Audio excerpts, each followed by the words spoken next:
পরিত্যক্ত ঘোষণা করা বরিশাল সিটি কর্পোরেশন এলাকার ৩৪ ভবন অপসারণে অগ্রগতি নেই। ভূমিকম্পে ভেঙে পড়ার শঙ্কায় বিসিসি তদন্ত করে এই তালিকা প্রকাশ করেছিল। ঝুঁকি নিয়ে এই সব ভবনে বসবাস করছেন মানুষ, চলছে চিকিৎসা সেবাও।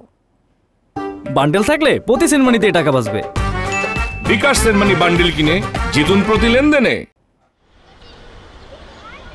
জরাজীর্ণ ভবনের দরজা জানালা, খসে পড়েছে ছাদের পলেস্তারা, বেরিয়ে এসেছে রড।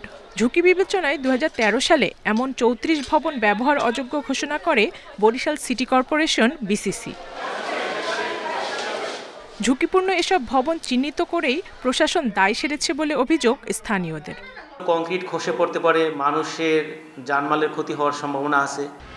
সম্প্রতি মিয়ানমার ও থাইল্যান্ডের ভূমিকম্পের ভয়াবহতার খবরে নগরীর ঝুঁকিপূর্ণ শহীদ আলমগীর ছাত্রাবাস ভবন ভাঙা হয়েছে। সিটি কর্পোরেশন বলছে পর্যায়ক্রমে অন্য সব ঝুঁকিপূর্ণ ভবনও ভাঙা হবে।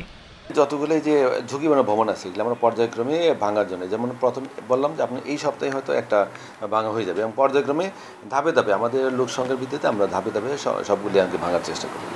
৬ দশকেরও বেশি আগে স্থাপিত বরিশাল শেরেবাংলা মেডিকেল কলেজ হাসপাতালের ভবনের অবস্থাও জরাজীর্ণ। যেভাবে ক্ষতিগ্রস্ত দেখা যায় তাতে একটা ভূমিকম্প হইলে এটা অবশ্যই একটু ঝুঁকির, জানমালের ক্ষয়ক্ষতি সহ একটা ঝুঁকির থেকেই যায়। নগরীর বিভিন্ন বিভাগের সমন্বয়ে পরিত্যক্ত ভবনের বিষয়ে ব্যবস্থা নেওয়ার কথা জানায় সিটি কর্পোরেশন। আর জীবনমাল রক্ষায় বিপজ্জনক ভবনগুলো অপসারণ সহ সব ধরনের সহায়তার আশ্বাস গণপূর্ত বিভাগের।